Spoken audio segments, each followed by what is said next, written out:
Hello, and welcome to my YouTube channel, Reading Little Blue Books out loud while stoned. Today we're going to start a new Little Blue Book. It's Little Blue Book number 468, and it is titled The Story of Architecture, Facts You Should Know About the Evolution of Buildings, written by Murray Sheehan, A.M. Not sure what the A.M. stands for. As you can see, it says A.M. on it. Have to Google that.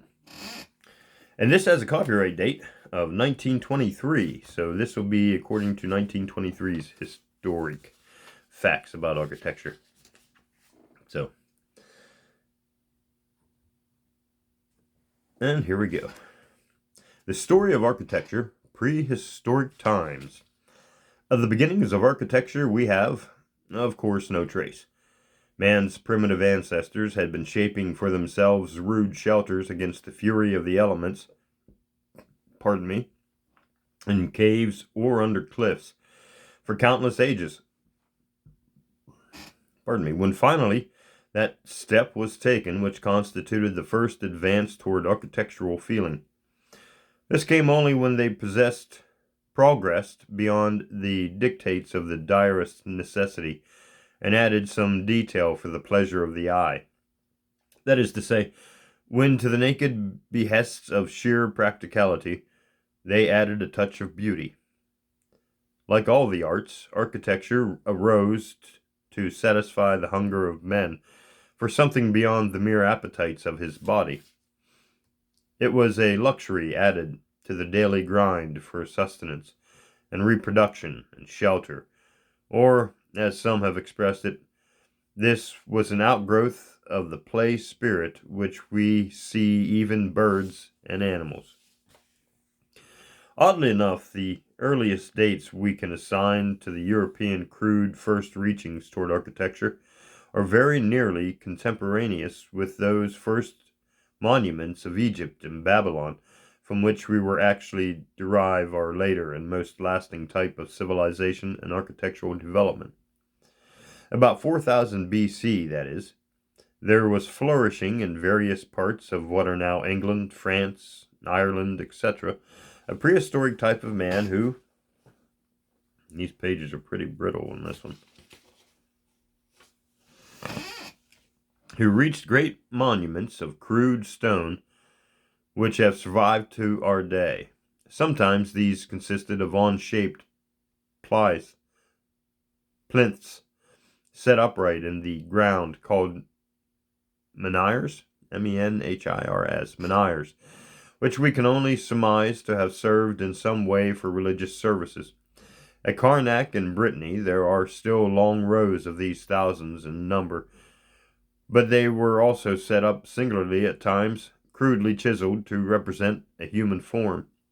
Then there were rough structures, where across the top of upright stones were laid huge slabs of rock, forming what are known as dolmens.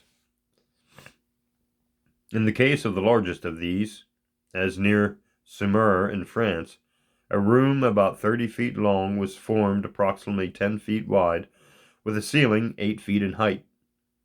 What these were used for is also still unknown.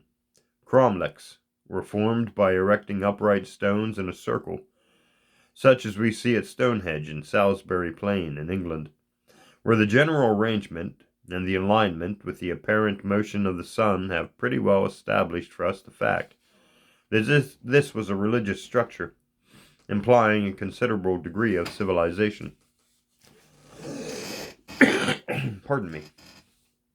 What devastation or invasion overthrew this culture we do not know, but certain it is that by the time of the coming of the Romans it had long since disappeared, and the art of working in stone had been completely forgotten.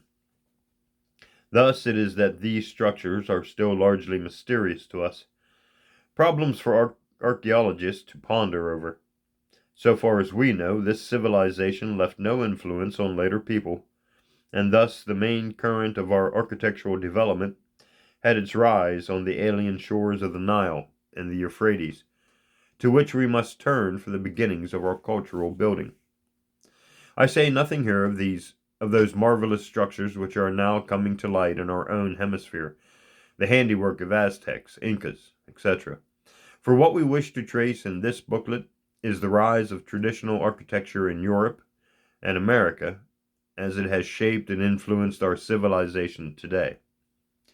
Thus also, those three great branches of Oriental architecture will not be treated: the Mohammedan, the Brahmin, and the Chinese and Japanese, which likewise lie outside of our present provinces.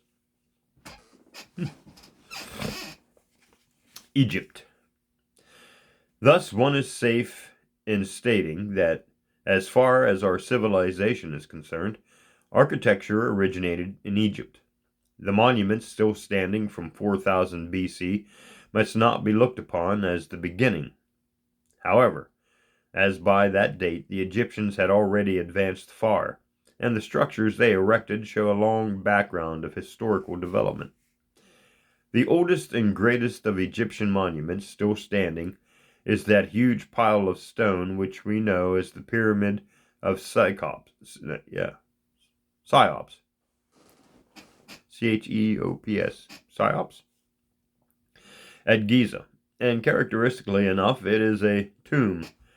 For the Egyptians devoted more attention to the resting places of their dead than they did to their own homes, to judge by the remains that have come down to us, and lavish their architectural powers on tombs and on temples alone, the pyramids of which we know more than 100, most of which were built of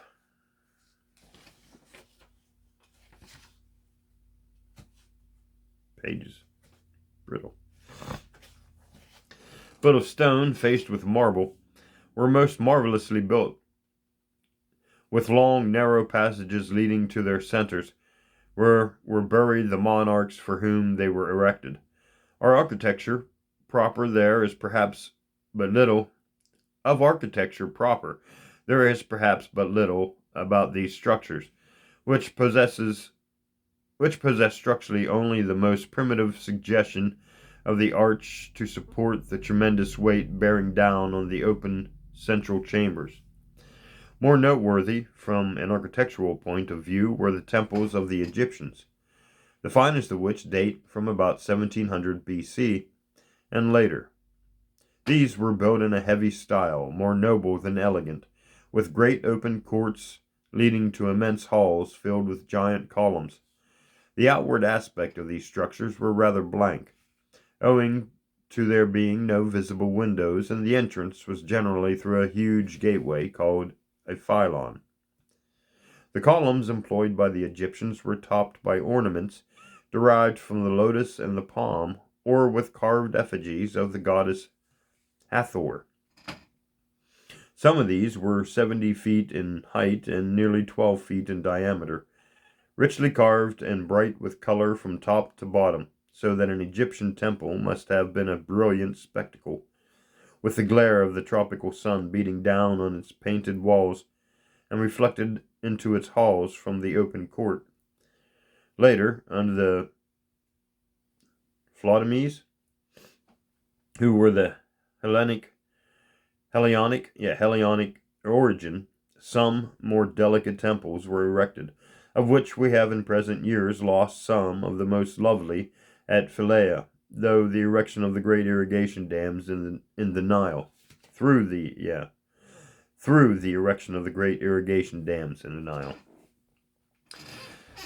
Chaldean architecture.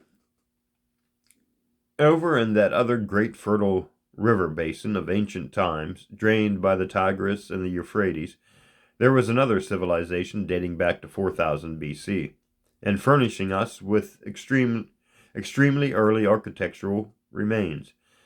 But whereas the Egyptians had exhaustless quarries of stone upon which to draw, these people were forced to construct with baked clay, which they formed into bricks, frequently glazed with bright colors, many of which have even today not lost their brilliancy. In one important respect, these people surpassed the Egyptians architecturally. Even though in general they were less skilled, they knew how to construct the arch, and used it extensively in their buildings, even vaulting long corridors in their palaces and temples. The biblical Ur of the Chaldees had recently been yielding some interesting discoveries to archaeological investigators, dating perhaps from about 2200 BC. These would seem to indicate that whereas the Egyptians had devoted most attention to tombs and temples, the Chaldeans were most concerned with the erection of vast palaces for their rulers. Later, when the Assyrians had conquered the land in about 1250 BC, they adopted the general characteristics of the older style of building, erecting at Nineveh huge structures or raised platforms, almost without windows, with great doorways flanked by enormous carved figures of winged lions bearing human heads. The brick walls were covered with slabs of alabaster, and with those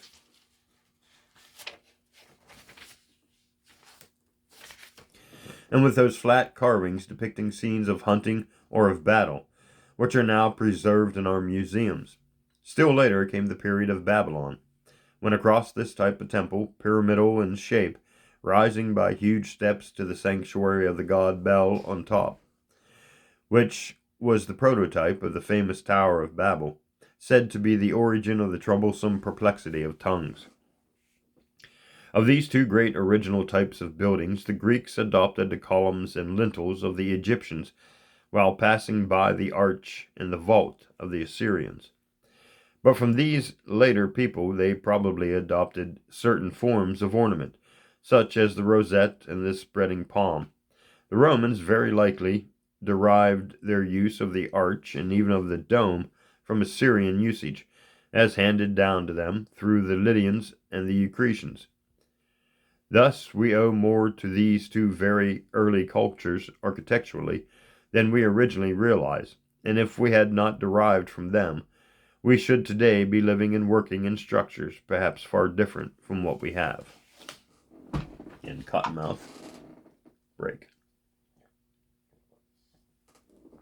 Remember to hydrate. Persian and Hebrew architecture. When Cyrus the Great and Cambyses conquered the Orient in the 6th century, a new development in architecture was opened, which we call the Persian. Lasting about 2 centuries, such luxury was now unfolded as had never been seen, embodying elements from the Egyptians and the Assyrians in the great palaces of Persepolis and Susa. Pardon me. They employed baked bricks, frequently highly glazed in bright colors as the Assyrians had done, but also they employed columns after the Egyptian manner, except that they now used wooden beams between these supports, where the Egyptians used slabs of stone, and thus the later work was more open and wide-spaced. In the Louvre Museum at Paris is preserved one of the huge capitals from one of the Susa columns. It is an enormous affair, 20 feet in height, worthy to crown a shaft nearly 70 feet in height, such as was employed. It consists of a 2-headed bull. Between those shoulders rested a wooden beam, with the transverse beam resting on the 2 heads. The Hebrews have ever been an adaptive people, taking from the peoples with whom they came into contact anything which suited them, and so we are not surprised to find that their architectural style was based on elements derived from Egyptians, Assyrians, Phoenicians, Greeks, Romans, etc.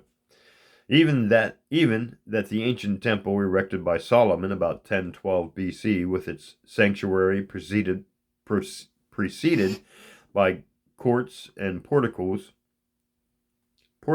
of columns after the manner of Egyptian temples, was also blended with Phoenician and Assyrian details as described so mightily in 1 Kings 6-7, and less compendiously in 2 Chronicles 3-4.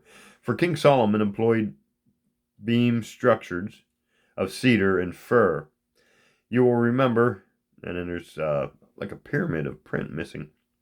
The whole sanctuary was gold something raised designs and had 2 great columns something brass, and a huge basin or fountain and then something material cast all in one piece with its base.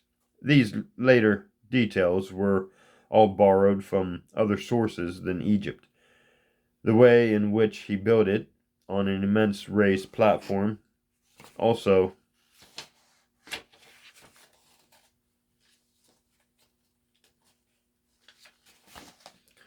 let me see if I got the right page. Also points to the Assyrian influence. Later, of course, when the temple was enlarged by Herod to twice its former size in about 18 BC, Greek and Roman elements entered in, although still the ancient Egyptian and Assyrian details persisted. Here again we can realize our close relationship to those old people of the Nile and the Euphrates. Prehistoric Greece. For the beginnings of European architecture proper, we must go to the islands of the western Mediterranean, to Crete and Cyprus, to the islands of the Aegean Sea, to the mainland of Greece and its cultural dependencies in Asia Minor. Back about 3,000 years before Christ, 1,300 years before the Trojan period, and more than 2,100 years before the time of Homer, here flourished a race of men who built great palaces with painted walls, and who at least 2,000 years before the Christian era carried on an active trade with Egypt. Their very existence was hardly more than guessed at until the end of the 19th century, when Schillmann, an amateur German archaeologist, startled the world with his excavations on the site of Troy and elsewhere. Since then, we have been able to build up a considerable knowledge of these early peoples, the forerunners of the Greeks, whose architectural genius has dominated Western building for 25 centuries.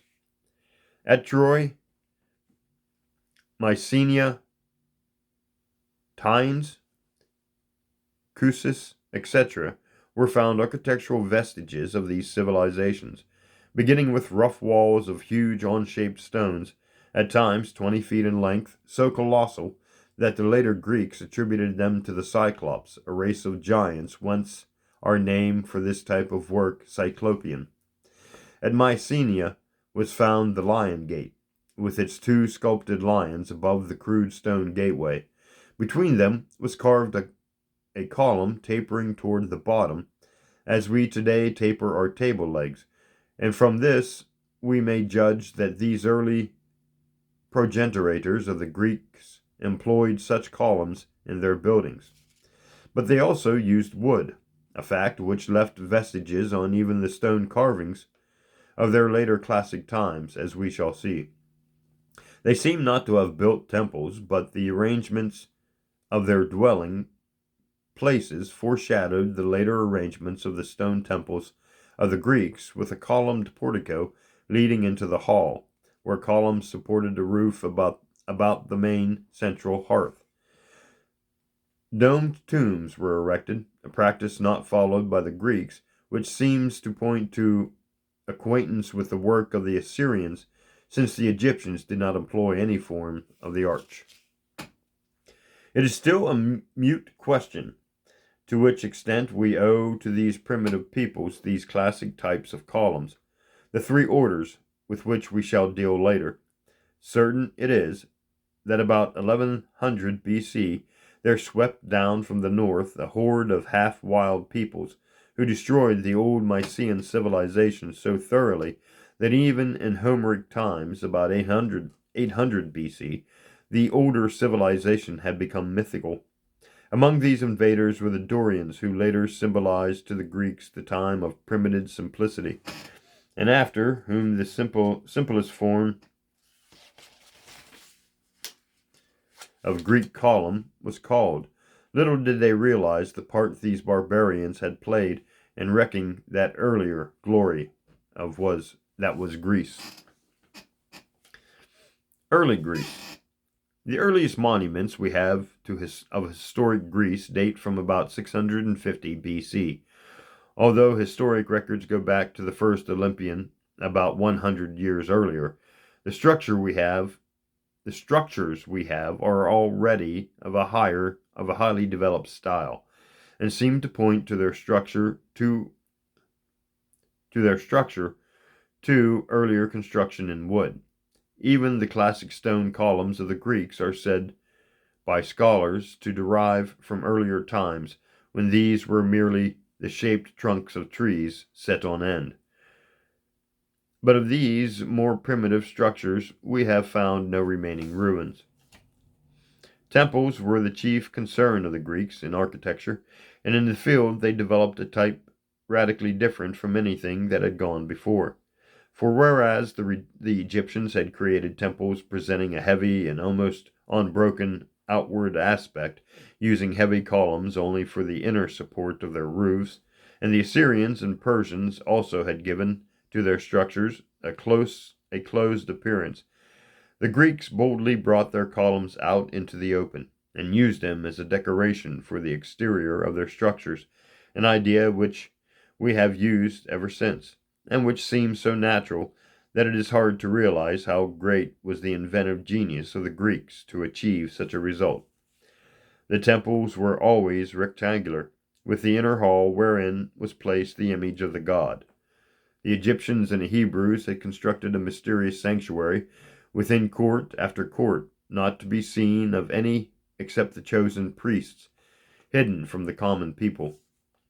Later, Christian churches were built for the gathering of large congregations, but neither of these features were necessary to the Greeks, and in comparison with the Egyptian temple at Karnak, or with St. Peter's at Rome, for instance, the Greek temples were small. At each end of the buildings, above the columns and the entablature, they bore a low triangle wall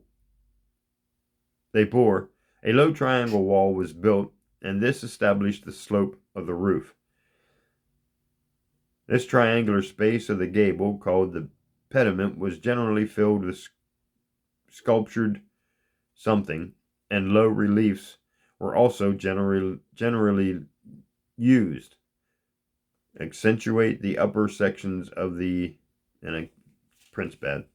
The earliest monuments we have before 450 BC, including the great temple of Zeus at Agrigentum, the Athena temple on the island of Aegina, the temple of Zeus at Olympia, and so-called Theseum at Athens, all employed the Doric order of architecture, the simplest of the classic styles used by the Greeks, as will be made clear in a following section.